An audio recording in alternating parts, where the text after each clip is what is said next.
दोहा 10वां अध्याय। प्रेम से बोलिए मंगलमय भगवान की जय हो। जय जय अष्ट सिद्धि नवनिधि की जय हो। भागवत ग्रंथ की जय हो। भागवत भगवान की जय हो। सर्वदेव सर्वदेवी सर्ववेद ग्रंथ की जय हो। सदा भवानी दाहिने सन्मुख खड़े गणेश पांच देव मेरी रक्षा करही ब्रह्मा विष्णु महेश की जय हो। जय जय अष्ट सिद्धि नवनिधि की जय हो। कौरव दल को नाश करी गए द्वारिका नाथ करि दर्शन आनंद सो पुरजन भय सनाथ। सौनक जी ने कहा, हे सूत जी, धर्मराज युधिष्ठिर के राज सिंहासन पर बैठने के उपरांत फिर क्या हुआ, उस सब कथा का वर्णन विस्तार से कहने की कृपा कीजिए।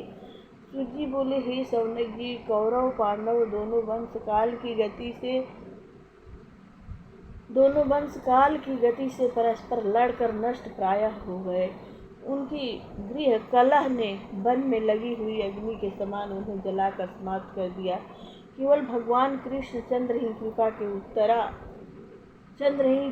से उत्तरा का गर्भ ही सुरक्षित रह गया था। हे सौनक जी, धर्मराज युधिष्ठिर के गद्दी पर बैठते ही अधर्म का नाश हो गया तथा धर्म का राज्य होने लगा। भगवान कृष्णचंद्र की शरण में रहने से तथा भीष्म जी के उपदेशों से धर्मराज युधिष्ठिर को ज्ञान उत्पन्न हो गया था। इसलिए वे विधिवत नियम पूर्वक भोग भोगते हुए भी उनमें आसक्त नहीं होते थे। देवराज इंद्र की भांति संपूर्ण पृथ्वी का शासन करने लगे। उनके चारों भाई भीमसेन, अर्जुन, नकुल, सहदेव उनकी आज्ञा का पालन करते थे। उनके राज्य में यथा समय वृष्टि होती थी, पृथ्वी उर्वरा थी, सदा अन्न फल समुचित मात्रा से भी अधिक उत्पन्न करती थी, रत्नों से भरपूर थी। बड़ी बड़ी थनों वाली गौएं सदा पर्याप्त मात्रा में दूध देती थी। अकाल का कहीं भी नाम नहीं था। प्रजा सुखी थी। ब्रह्मवक्ता ब्राह्मण तथा स्नातक यज्ञ योग आदि अपने कर्मों को नित्य नियम पूर्वक करते थे। प्रजा वर्ण आश्रमों के अनुकूल धर्म का आचरण करती थी। पर्वत वन लता बेल सर्वदा हरी भरी पुष्पों तथा फलों से लदी रहती थी। संपूर्ण प्राणी वैदिक भौतिक तथा आत्मिक तापों से मुक्त थे। भगवान श्री कृष्णचंद्र जी अपने प्रिय बंधुओं तथा बहिन सुभद्रा की प्रशंसा के हेतु कई मास तक हस्तिनापुर रहकर उनके शोक जनित ताप को दूर करते रहे। एक दिन फिर उन्होंने द्वारिका जाने की अनुमति धर्मराज युधिष्ठिर से मांगी। धर्मराज ने बड़े प्रेम पूर्वक कंठ से लगाते हुए उन्हें द्वारिका जाने की आज्ञा दे दी। भगवान श्री कृष्णचंद्र सबको प्रसन्न करते हुए वृद्ध जनों से विदा लेकर रथ पर चढ़े समान अवस्था वाले से मिले तथा छोटी अवस्था वालों ने उनके चरण छूकर प्रणाम किया। उस क्षण कृपाचार्य धृतराष्ट्र, गांधारी, कुंती, द्रौपदी, धर्मराज युधिष्ठिर, भीमसेन, अर्जुन, नकुल, सहदेव, उत्तरा, गुरु धौम्य तथा वेद व्यास जी तथा माता सत्यवती आदि सब भगवान के प्रेम में मग्न होकर कुछ काल के लिए मोह युक्त होकर प्रेम आंसू बहाने लगे। सभी नर नारियां भगवान के वियोग से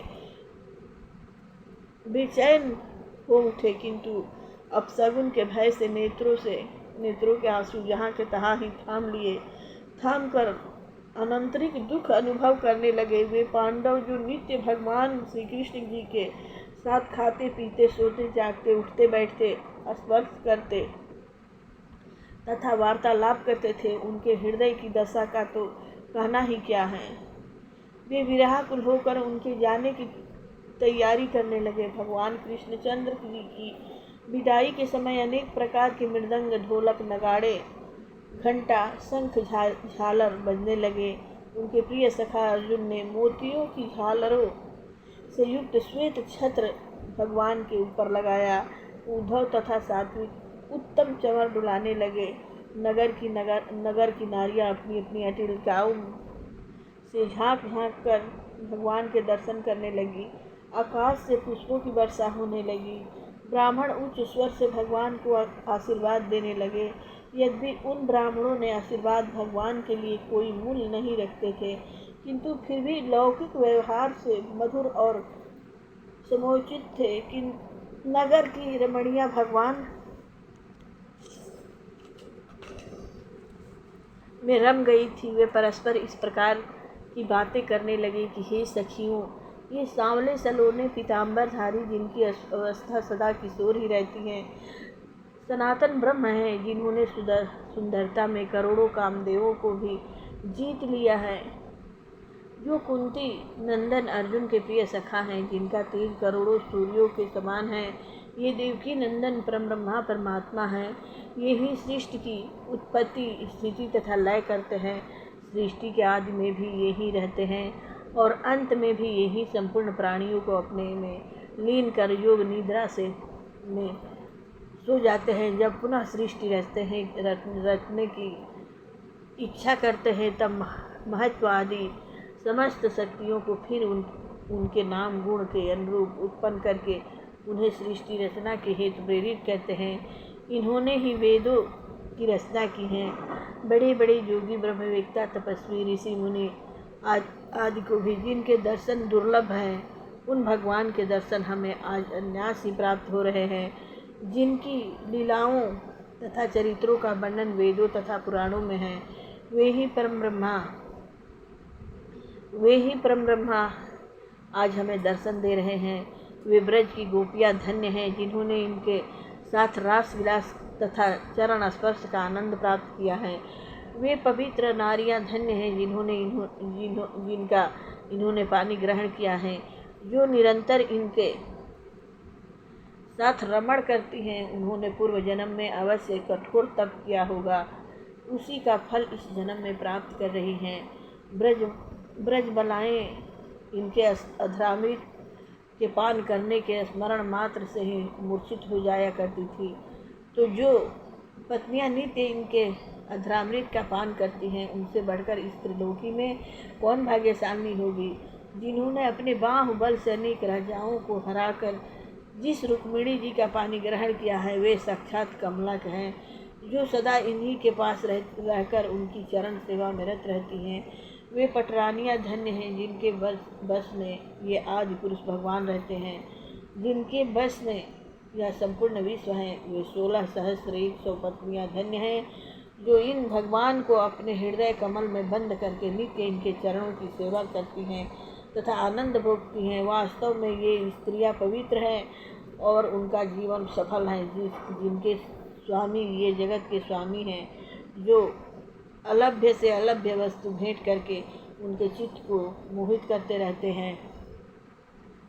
भगवान कृष्ण जो घटघटवासी तथा सबके अंतर्यामी हैं, उन स्त्रियों के मन की भावनाओं तथा भक्ति को जानकर उन्होंने मधुर मुस्कान के साथ प्रेम पूर्ण दृष्टि से उनकी ओर देखा और उनका अभिनंदन किया। इस प्रकार संपूर्ण नगरवासियों को आनंदित करते हुए विदा हो गए।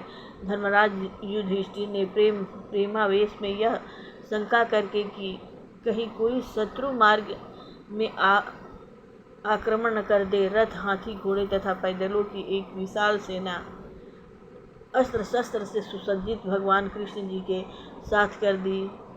पांडव लोग पर्याप्त दूर तक भगवान कृष्ण जी को पहुंचाने के लिए गए। जब नगर से अधिक दूर निकल आए, तब भगवान कृष्ण ने पांडवों को कंठ से लगाकर नगर को लौटा दिया कि केवल उद्धव तथा सात्विक ही उनके साथ द्वारिका के लिए गए। ही सौनक जी, भगवान कृष्णचंद्र जी विशाल सेना के साथ कुरु जंगल, पंचाल्य, सूरसेन, यमुना के निकटवर्ती प्रदेशों ब्रह्मवर्त, कुरुक्षेत्र, मत्स्य, मरु प्रदेश आदि को लांघते हुए सौवीर और आभीर देशों के पश्चिमी भाग अनर्त देश में पहुँचे। भगवान कृष्णचंद्र जी के रथ के घोड़े कुछ थक गए थे। विश्राम के लिए उन्होंने वहाँ खोल दिए। भगवान कृष्ण जिन प्रांतों में होकर गुजरते थे, वहाँ के राजा बड़े आदर्श के साथ अनेक प्रकार के उपहार लेकर उनका सत्कार करते थे। भगवान कृष्णचंद्र बड़े आनंद के साथ अपनी यात्रा करने लगे। प्रेम से बोलिए मंगलमय भगवान की जय हो। अष्ट सिद्धि नवनिधि की जय हो। मायापति की जय हो।